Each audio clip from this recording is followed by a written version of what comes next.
Өзім мұнайды таңдаған себебім, менің атам да, әкем де, аға апаларым, Сәлиевтер әулетім мұнайшылар болып келатқаныма. Соған таңдаған өзім маманым.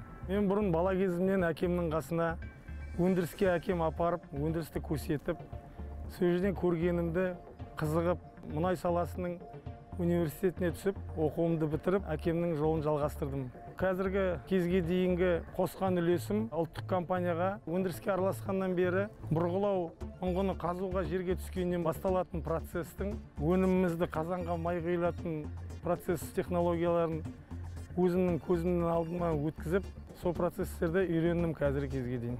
Бұрынғы кезінде басында келгендегі осы сала мұнай саласына араласқанда ұңғылардың тербелмелі қондырғылардың бәрін операторлар барып өзіміз қосып, өзіміз айыратын едік. Қазір заманның талабына сай заманауи технология ендіріліп, қазір бәрін компьютермен өзіміз қосып, айырып, жылдамдығын көбейтіп, азайтып, дебиттарын іштен қарап отыра аламыз қазір.